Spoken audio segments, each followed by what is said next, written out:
Good morning, good afternoon, depending on where you are in the world. Welcome to this WBCSD webinar on enterprise risk management and water risk. My name is Rodney Irwin, Managing Director of Redefining Value at WBCSD, and I'm joined by my colleagues Tatiana and Sarah from the WBCSD Water team to bring you through some really exciting developments that WBCSD launched this week at Davos during the World Economic Forum meeting. The agenda for this morning is to give you an insight into the work that we've been doing with respect to enterprise risk management, and in particular how environmental, social and governance issues can be integrated into this discipline that most companies are obligated to do anyway. We're also going to look at specifically issues related to water, and it's interesting to note that the most recent WEF report into global risks identifies water crises as one of the top 5 risks, and so it's very much on the global agenda, and therefore it's very timely that we're doing this webinar. I'm also going to take you through the consultation process in as much as we are familiar with that process at this stage, so there will be some information towards the end of the webinar. As well, we will also build in some time for questions and answers. And you can also use the chat functionality of the webinar to ask us questions. So, enterprise risk management is a discipline that pretty much all businesses, particularly listed businesses, are required to comply with. It's enshrined in legislation in the United States, where companies are required under the SEC rules to disclose risk factors and the risk process in their Form 10K or 20F. In Europe, for example, we have the EU Transparency Directive, which requires the boards of listed companies throughout the European Union to also have a robust risk management process and to have that process documented and the key risks disclosed every quarter. So if companies are already doing this, our theory of change is that enterprise risk management and ESG should come together, because ESG risks are real and ESG risks are material for businesses and need to be managed. Now, if we look at what you see on the screen here, you see who is COSO, and many of you may be asking that question. Well, COSO stands for the Committee of Sponsoring Organisations of the Treadway Commission, and they were created in 1985, so they've been around for a long time. COSO was initially created because there was a need to improve internal control over financial reporting. And 5 founding members, and you can see the logos of those members here: the American Accounting Association, the American Institute of Certified Public Accountants, Financial Executives International, the Institute of Internal Auditors, and the Institute of Management Accountants are the board members that make up COSO. So they launched their first framework on internal control as far back as 1992. And an interesting thing about that framework is that every listed company on the New York and NASDAQ stock exchanges, with the exception of one, use that framework. So that's over 15,000 companies use that framework. The one that doesn't actually uses a UK version of internal control called the Turnbull report. But COSO is by far the dominant internal control framework. But today we're talking about enterprise risk management. And that's because COSO back in 2004 brought out its enterprise risk management framework, which looked more at how companies identify, prioritize, and manage risks that could impact the achievement of that company's objectives. In 2015 through 2016 and 2017, COSO decided to rewrite their enterprise risk management framework. And in June last year, they published their their final version after an extensive public consultation. And the new framework looks, as you can see on the screen, as a process, broadly covering 5 areas of interest: governance and culture, strategy and objective setting, performance, review and revision, and information communication and reporting. And what you see in this revision is that the focus has been placed firmly on the importance of governance and strategy, which, although were present in the previous framework, they're more emphasized and more noticeable in the new framework. We're pleased to be joined on this webinar by Anne Minoretto, who is based in Chicago. So we first of all want to thank Anne for getting out of bed at 3 in the morning to join us. And Anne is one of the principal authors of our paper that we are launching. Anne is working for EY, and EY have been engaged by COSO to develop the framework on their behalf in partnership with WBCSD. So at this stage, I would like to ask Anne if she would like to add any more comments to what I've said about the ERM framework that COSO launched last year. Any comments from you, Anne? No, I think that's a great summary, and I think just the fact that COSO and WBCSD are teaming together for the first time is just speaks volumes to the fact that COSO recognizes that environmental, social, and governance-related risks are a very material part of the risks that companies are facing. Thank you, Anne. So here we have the COSO framework. As I said, it was issued last year. We already started the project in advance of the issue of this framework, but we developed our guidance knowing what the new framework would look like and the components of that framework. So I would like to now take you through what we have been working on and also why we've been working on it. So, to provide some context, this diagram clearly shows the evolution of the global risks, both in their impact and their likelihood, as defined by the World Economic Forum. The 2018 Global Risk Report was launched last week in London, and here you see already the 2018 risks.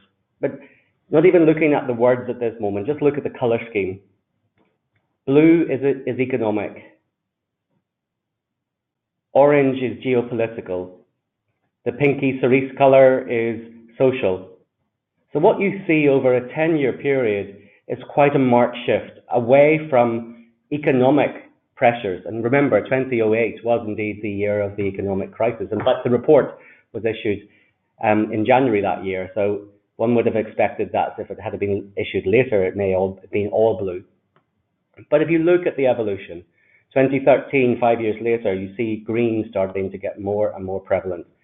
And in 2018, what we're now seeing is that, particularly on risks that are likely to happen, i.e. high likelihood, 3 of them are environmental and 2 of them are cybersecurity related. If you look at risks in terms of their impact, water crises is the only social risk that's really being emphasized in the 2018 report. So bear in mind that the world has known that this evolution is coming and is happening. The experts in the field, like the World Economic Forum and others, have been telling us that there is a change in the way in which the world's companies and economies are facing certain risks. So one would have expected that progressive business would have reflected that in their risk profiles. Surely, if you are a progressive business, you would, and the likelihood of some of these extreme events is seen to be almost certain, then you would reflect that in the way in which you develop your risk profile and disclosure. Well, we conducted research, which we published last year at the World Economic Forum, which confirmed that perhaps we still had some work to do. And the slide that you see here shows that we found in our population that only 8% of companies that we reviewed, and we reviewed 170 of the world's largest corporations, had full alignment between what they said was a material issue for their sustainability work versus what they considered to be a risk. Only 8%. We found that 57% of companies had some alignment, and where that alignment was evident, there was a marked correlation with compliance. So if the company had a legal obligation to act in a certain way with respect to a particular ESG issue, which could be health and safety, or it could be climate change, which we know some governments have enacted, then there was a greater chance that that would be reflected in not only the sustainability report, but also in the legal filing for risk. However, and this I think is what really is quite shocking and why our work in this space is very important, is that in 35% of those companies, 35% of 170 companies, there was zero alignment. So we know that these companies are telling us they have material sustainability issues. They're all members of the WBCSD, and they produce sustainability reports, and they produce materiality matrices.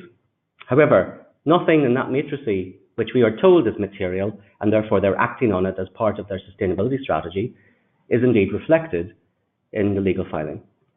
And I believe that this 35% is therefore too big to have zero alignment. And so our work is really about trying to understand, of the 8% companies that are fully aligned, how have they managed to do that? What processes, behaviors, controls, governance structures have they put in place to make that happen? And for these companies that are having no alignment, why has that happened? What are the internal issues or barriers that they've faced, and how can we provide them with opportunities to overcome them? So we've been working with COSO for the last year to develop guidance on how companies and other organizations can take sustainability, ESG issues into the mainstream disclosure. But it's even further behind than disclosure, actually, I should say. We want to make sure that these issues are brought to the attention of management and that management acts upon them.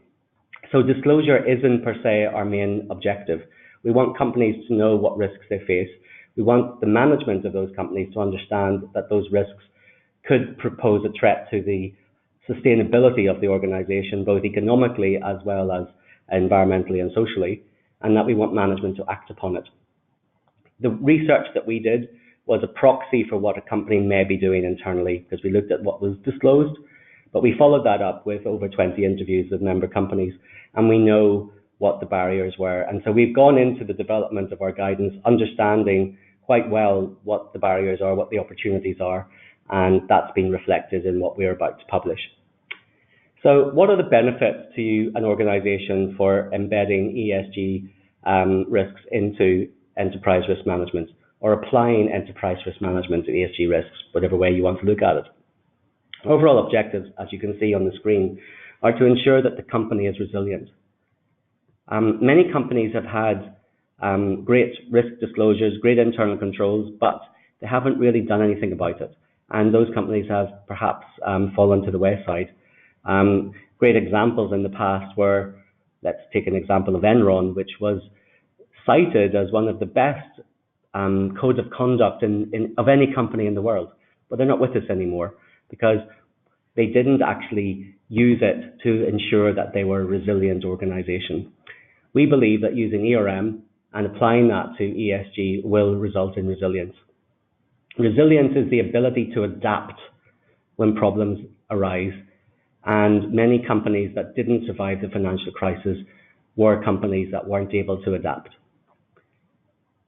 We also believe that if you have a common language for articulating risks, that companies will benefit from that. Today, sustainability professionals and other professionals sometimes are separated by language barriers. What is seen as material in one is not understood to be material in the other. There is a misunderstanding that sustainability perhaps is the end result of a carefully articulated strategy as opposed to being a strategy in itself. So what we've tried to do in our documentation is drive a common language. We want to improve resource deployment so that ESG issues are adequately and effectively managed or pursued. Again, WBCSD's strategy is to see that sustainability is a strategic advantage for companies if they choose to take it. WBCSD's 2020 Action 2020 work is all about building solutions to these issues. So understanding that there's a risk and developing solutions can add value. So we want to ensure that the resources are deployed appropriately. We also want to ensure realised efficiency of scale, and if it's material, we want to see improved disclosure, particularly disclosure in the mainstream legal filing that will influence investor decision making, so that companies that do manage their ESG risks and disclose them appropriately are being rewarded by the capital markets. So 2 days ago, I was in Davos, and during a lunch meeting, we officially launched the executive summary of the application guidance to embedding ESG into enterprise risk management. The event was well attended, and we had a very interesting panel discussion which involved academia, investors, preparers of risk and sustainability information, as well as the COSO board. We've launched the preliminary guidance as an insight as to what's going to happen in the next 2 weeks when the actual consultation draft of the document will be officially published for public comment. Our anticipated deadline for releasing this is at the moment the 7th of February, and we will host an event during GreenBiz in the United States for that launch. So the document is available on WBCSD's website as well as COSO's website, and we will issue the slides after this, and you'll be able to download it from this slide. So what can you expect from the executive summary that gives insight to what we will produce going forward? So, as I said at the outset, if you remember the arrow with the DNA strands, that is the COSO framework, our interpretive guidance supplements that. So you can see the largest orange piece of the puzzle here is about governance and effective risk management, because that is the focus of COSO's work as well as the focus of this application guidance, and it's most important, hence the reason why it's a little bit larger. Identifying risks. Today we have a number of tools such as the Natural Capital Protocol developed by the NCC. We have the Social Capital Protocol, its first draft developed by WBCSD, as well as other tools. There's the water tool that allows us to identify impacts and dependencies of water. So we have all of that out there, but the risk community doesn't know that. So what we've done in our document is try and ensure that the risk community understands that these tools exist. And we've also written our guidance so that the sustainability community knows that these are the sorts of things that the risk community need to know. If we then go to assess and prioritize ESG-related risks, we've been quite bold in what we've said here, because the traditional way of prioritizing risk has been about looking at what's the impact of that risk if it happens. And then the other question that one asks is, how likely is it to happen? So when you introduce the concept of probability, you introduce human interpretation. And many people's glasses are half full. Many people's glasses are half empty. So if you're asking someone, will climate change impact my business in the next 3 years? Many people will say no, because they don't think it's going to happen that quickly. However, you can't wait until it happens for it to be managed. Therefore, you need to mitigate it now. So what we're advocating, just as an example of how bold we've been in our guidance, is to say that perhaps the traditional definition of risk and the traditional way of prioritizing needs to be changed for when it comes to some ESG risks. So we're not asking for companies just to be slaves to the traditional process, but to perhaps think differently. And an example here could be, if you're looking at something that has a long time horizon, then perhaps probability isn't the best solution, but perhaps looking at resilience or vulnerability is a better solution. Remember, companies that are able to adapt are more resilient. Companies that aren't able to adapt usually fail. And therefore, what we're trying to do is build in a more resilience culture and a resilience process to the way in which companies prioritize their ESG-related risks. Obviously, the response to these risks are important, and WBCSD has a number of tools that can help with that. And obviously, we need to ensure, under the umbrella of number one, governance, that the board and senior management are kept informed and updated way in which these risks are progressing. So we need to have the review and the revised processes, as well as the ability to communicate these risks in a language which the business understands, so that we ensure that when we are presenting the risk profile or the risk population to senior management, that they understand the language that's being used and it's packaged in a way in which it's familiar to them and which allows them to make decisions. The guidance, which you will be able to access in full in 2 weeks, is based on COSO. If, for example, you don't use COSO, and many of you may not, it is the most used framework, I should say. 70% of the Forbes 100 use it. And the WBCSD, 49% of our members disclose the fact that they use COSO.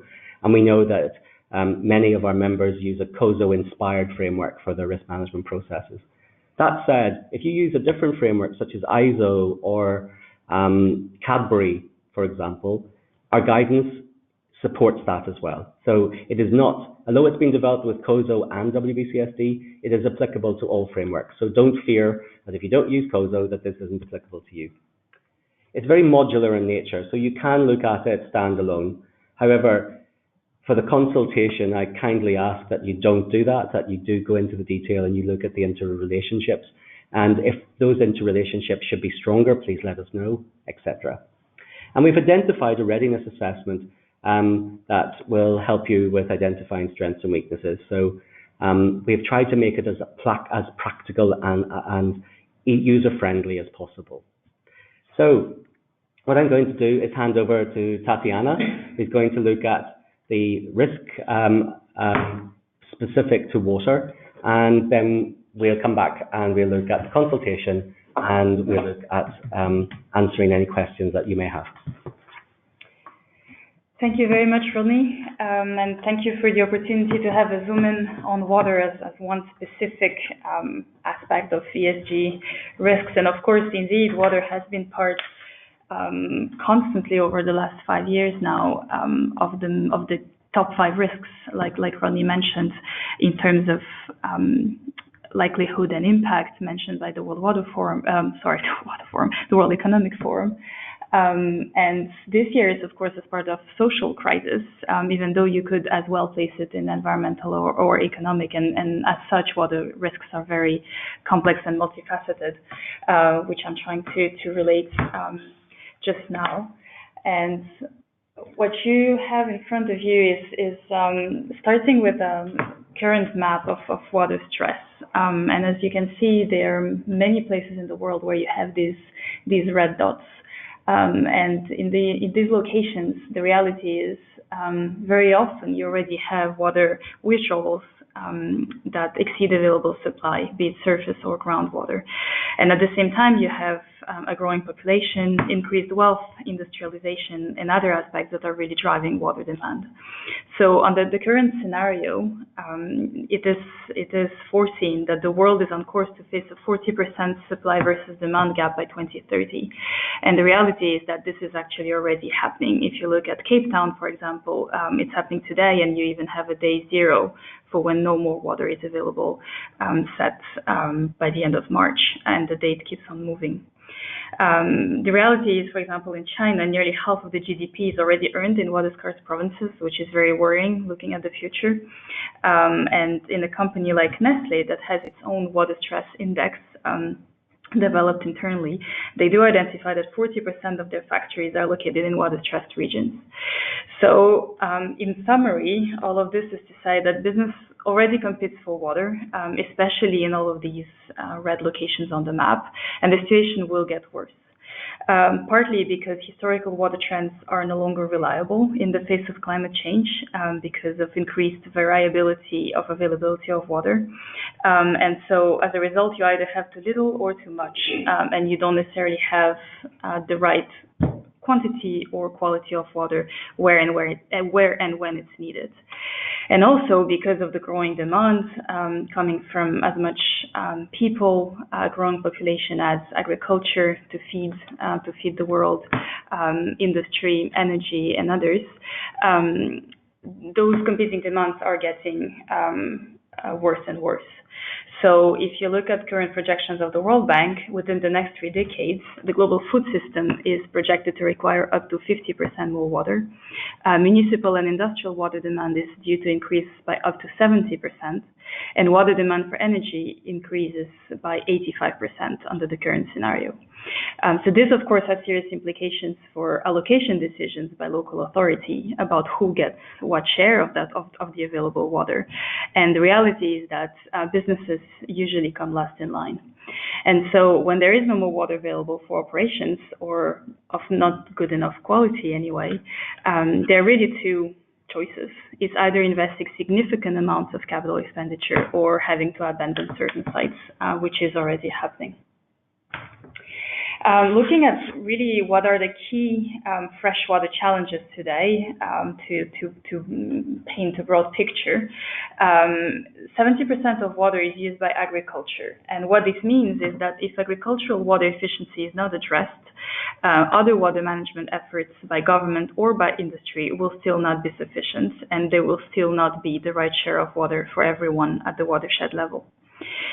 Now, water is a very precious, of course, resource, and yet it's most of the time completely undervalued. So in many countries, including countries facing high water stress, water is underpriced or subsidized, which doesn't reflect the true costs and multiple economic, social, and environmental values of water. And so to address this reality, you do have some progressive companies that set an internal price for water, or shadow price, or nominal price as it's called, that actually reflects all the numerous values that water has, and as such adapting and being able to respond to the current situation. Water quality is also deteriorating, which is, of course, a major factor of increasing global water scarcity, because it reduces the quantity of water that is safe to use. So globally today, you have 80% of municipal wastewater that is being discharged into the environment untreated, and runoffs from industry and agriculture put an additional weight on water bodies, which are today under significant threat.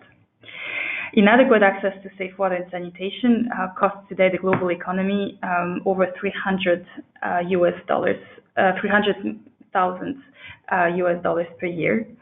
That being said, water and sanitation are, of course, fundamental human rights, recognized internationally as such, and yet over 2 billion people don't have access to safe drinking water, and over 4 billion don't have access to safe sanitation. And this has severe consequences for productivity, as well as health and gender equality, and directly affect the businesses and their bottom lines, because in many countries, these people, part of these enormous statistics are, of course, either their employees or their customers, which impacts notably productivity and overall at the country level, the GDP of the country. Groundwater levels are also declining, and 2/3 of the largest aquifers in the world today are being depleted, which puts at risk the communities, the watersheds, and of course businesses operating in them, since a lot of fresh water actually comes from groundwater, notably for irrigation. In a country like India, it's 90%, over 90%. And finally, water users are really interdependent, and so directly or indirectly, any business impacts and depends on water as either a user or a provider.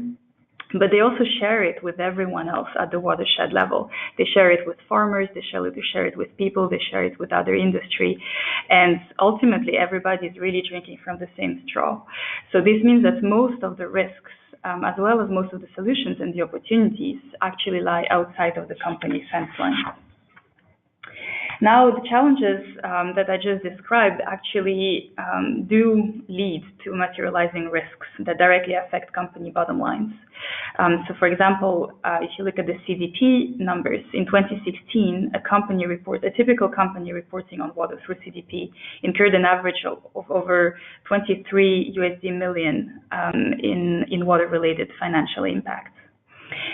So, again, looking at the challenges just described, of course, water risks can be either physical or non-physical nature. And some examples are listed in the table that you see on the screen. So notably operational risks, of course, with business disruption that can be due to water scarcity or excess of water, leading to higher production costs.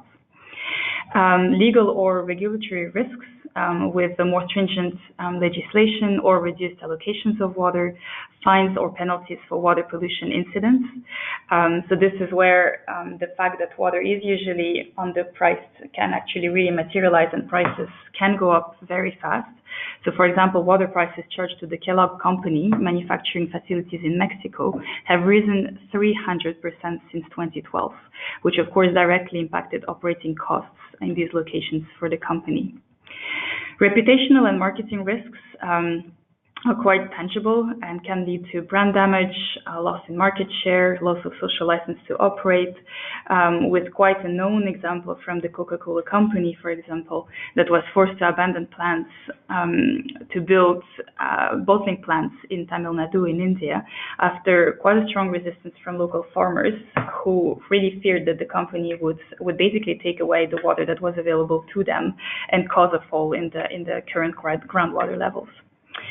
And finally, of course, financial risks leading to increased capital costs, reduced financing options, creditworthiness of companies, with more and more interest from investors today that are actually looking at company risk profiles connected to water. And this trend is really due to continue. So really businesses should invest in protecting and managing water well to secure as much their license to operate and capacity to grow and reduce their financial losses as altogether to ensure continuity of operations in a world where water scarcity is getting worse and worse. And so what this means, of course, is that there are three key things that business decision makers need to be able to do in relation to water. And first of all, understand the level of their company exposure to and sharing of water risks in direct operations as much as supply chains and outside of their fence line and watershed level. What we see today, notably through the CDP reporting companies, is that the vast majority of companies still limit their risk assessments to their direct operations and don't report or don't disclose the risk profile relating to water throughout their supply chains. And even fewer will be looking at their level of sharing of water risks with other users in the watershed level and understand how vulnerable there might be and hence with whom do they need to collaborate and to engage to reduce the nature of these shared water risks. Then, of course, once the understanding is there, these risks need to be integrated into decision making in order to make smart investment decisions. That, of course, partly investment goes into increased water efficiency and technology, but also a lot of those investments to address those shared water risks must be made outside of the fence line in collaboration with other stakeholders in numerous notably nature-based or social solutions relating to water. And so, of course, collaborating with those other water users and stakeholders is key to addressing risks, but also seizing the many opportunities that there are. So this is where we really see the opportunity for collaboration between water and redefining value programs at WBCSD and the different members engaged to be able to notably look at the ERM framework presented by Rodney and the guidance with a water lens, leading to a much better integration of water-related risks into ERM and core business strategy in the future. So I'll pass it on back to Rodney to take us through the next steps. Thank you very much, Tatiana. And I think it's important to maybe just pause a moment and reflect on some of the examples that Tatiana shared. These are risks that are in the public domain, either through public disclosure, through activities through CDP, for example, or through the company's legal filing. Once something's disclosed, it's usually because it's happened, or that there's a very, very strong acceptance that will. But the examples that have been offered are risk management would have perhaps led to a better outcome if it had been applied properly. So I want to again emphasize that this program that we are doing with COSO and with Redefining Value in general is really about providing better, more timely and more reliable information to management to make informed decisions. It's about bringing together lots of existing frameworks, tools and methodologies so that it can be applied consistently. And so you will see that we make reference to natural and social capital protocols as well as the tools that are being used, for example, in water. So COSO is an organization that is obligated to ensure that all of its publications, its frameworks, are subject to public consultation, and this application guidance is no different. We launched a draft of the executive summary, as I said, this week, just to ramp up the interest in the topic, particularly in light of what the Global Risk Report from the WEF. And at the moment, we are anticipating launching the consultation draft, which is approximately 120 pages long, at an event that we will host at GreenBiz on enterprise risk management and ESG. So at the moment, we're anticipating that it will be the 7th of February. The reason that we cannot confirm that is that the COSO board is meeting today. They'll meet later today in the United States, and we need them to confirm that that's the date that's applicable to them. Once that happens, there will be instructions, very clear instructions as to the parts and content of the guidance that we require consultation on. So, for example, we're not asking you to consult on the COSO framework that's already gone through a public consultation. We really want you to focus on the issues that are raised and the opportunities that are raised in the guidance document that is under consultation. The consultation period will run from early to mid-February through until the end of June. So there's ample opportunity for companies to engage with this. And it's anticipated that we will release the final draft, or the final document during the WBCSD Council meeting in Singapore in October. However, there are a few things that, in addition to the consultation, we can offer. In addition to reviewing the documents and providing written feedback, we're also interested in companies who want to get engaged in a more granular level around how this can be applied in their organization, hence the reason for this webinar today. So we have an open invitation to companies that wish to, with our support, implement and test the implementation of the guidance. The Redefining Value program is a program that does not cost anything to engage with. Our work is funded, and our funder is keen that companies that have an impact on water and companies that have an impact on agriculture, on food production, etc., all engage in this process. However, there are some conditions.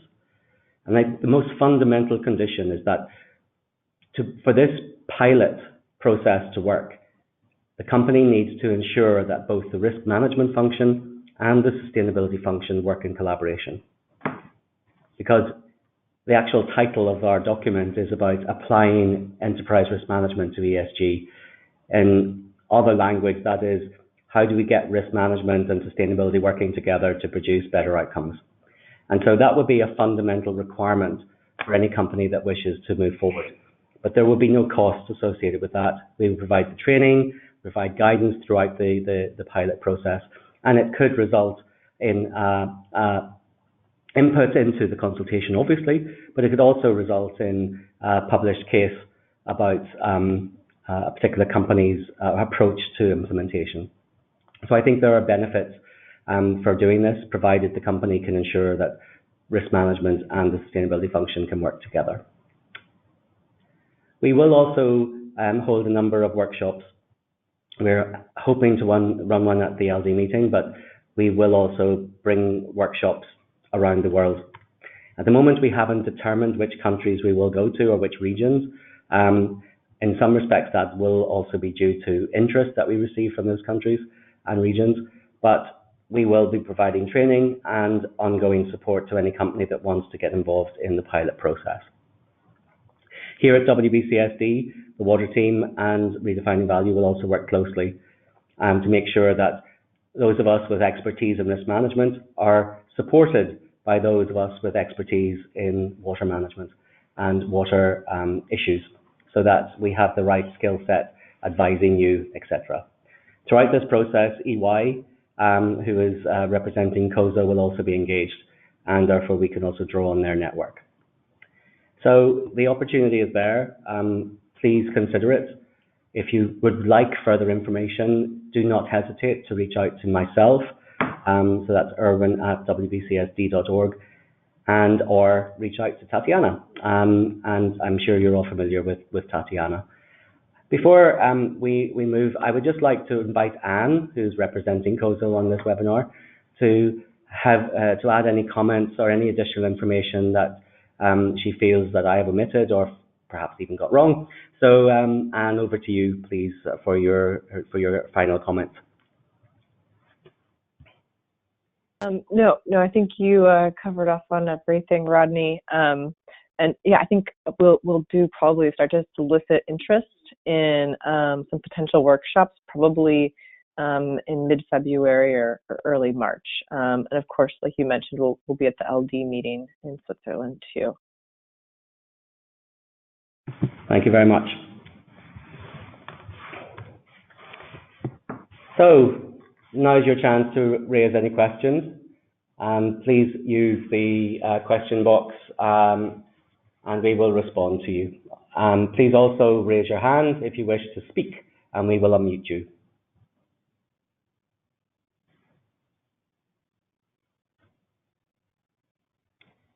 Don't all be very shy.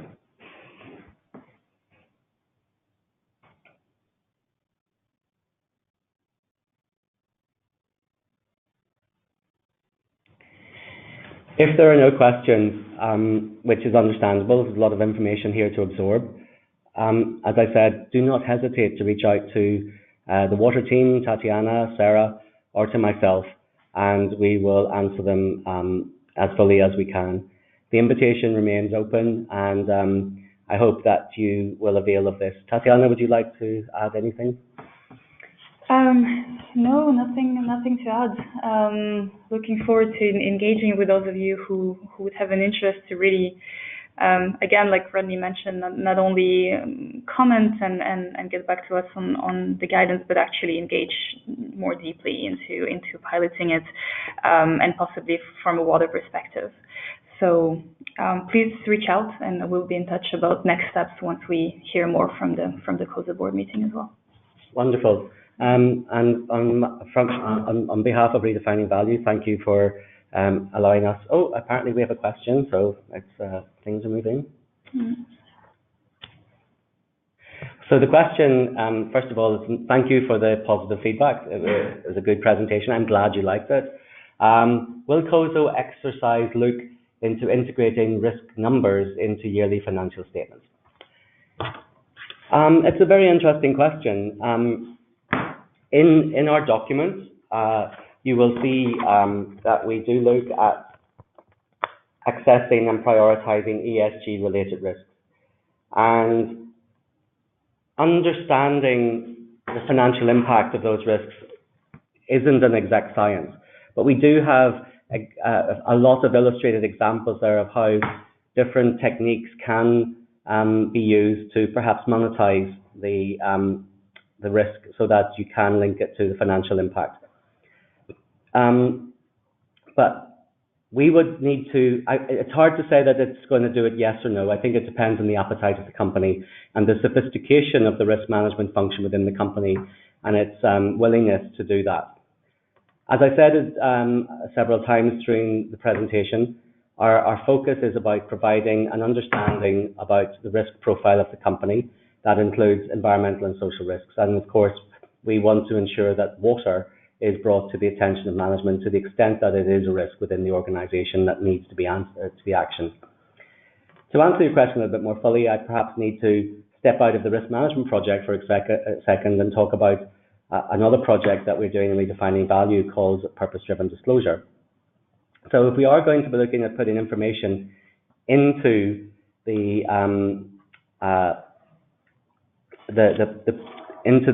disclosure of the company's legal filings, for example, then we're into a different world where we need to look at how that process happens, because a risk that the business wishes to act upon would only become a disclosable risk if it meets the threshold for materiality as defined by the way in which financial statements are put together.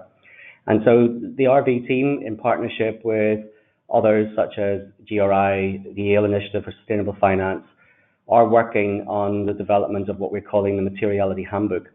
So that will be also launched this year for public comment, and we would therefore bring these two worlds together. And that would help companies be able to navigate the materiality question that I think this particular question is alluding to. We have another question. I have a question on the alignment between risk and materiality. We see some differences between the two, in the sense that in materiality, we have aspects that may be linked to risks, but also are affecting day-to-day operations or costs like water management. We have not updated to high materiality risks that have limited if they don't materialize, like cyber attacks. What is your view on that? Okay. I think I sort of partially answered this with the last response around the fact that today materiality for sustainability reporting versus materiality for mainstream legal reporting is different, depending also on what type of processes that you apply and which accounting standards you fall under. What we're trying to do with this guidance is ensure that all ESG risks, including water, are not excluded by traditional risk processes. So that's the first thing. We want them. We've opened up the possibilities within the application guidance for other considerations in the way in which you assess and prioritize those risks. And I think that's important. We've also put a lot of emphasis on boxes 1 and 2, which is understanding the context and the governance, to ensure that these risks are even identified in the first place as part of the population that needs to be assessed and prioritized. The work that we're doing on purpose-driven disclosure and the Materiality Handbook will also provide further input. But I would suggest at this stage, disclosure is the icing on the cake. What we want to do as part of this consultation is get you involved to ensure that these risks, even if they're not material for disclosure purposes, are still being managed. You know, a company that manages risk and doesn't need to disclose it is doing a good job. And that can be disclosed in a much more easy way in your narratives than perhaps a real risk can be disclosed. So don't be put off by the materiality issue at this stage. Don't be put off by the rush to disclose. That is something that will come, and we're working diligently to provide tools to support that. Get involved in this process to help make sure that management are aware of the risks that they're facing and that they can manage them before they become material to be disclosed.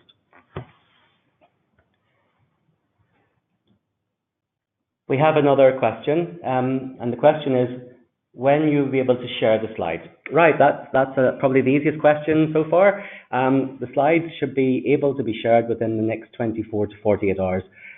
So we're running another webinar this afternoon here in Europe to accommodate our members that are based in the Americas, as well as other members who want to join later. Once those are done, we will provide all participants who registered for the webinar to access the recording as well as the slide deck. And so that will be available before the end of the week or Monday. I'm looking around the room just to make sure that everybody's saying that's right. Yes, thumbs up here. So you'll get it by the end of Monday. If not, shout at me. And another question: where should a company begin with implementing this new guidance? what is the first step in practical terms? The first step in practical terms is finding out who does risk management in your organization, and invite them for a coffee and tell them that you would like to work with them, and download from our website the executive summary, because it's written in their language. They'll suddenly say, I get what you're saying, and get them excited about this project as well as your excitement. So the first step, I passionately believe, is making sure that within your organization the right people are involved from the beginning. And then once you've got agreement that this is something they want to do, then I would suggest get in touch with us. It is a process.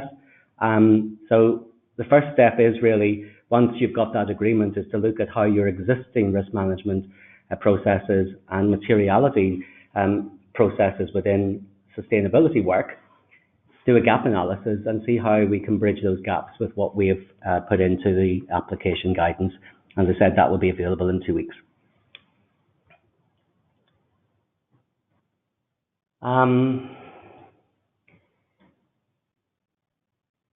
Yes, I've also, the readiness assessment that we have already disclosed is a really good place to start. So that will give you that's sort of like a checkbox exercise that will allow you to understand where you've got your current processes in place and where there perhaps needs to be some work.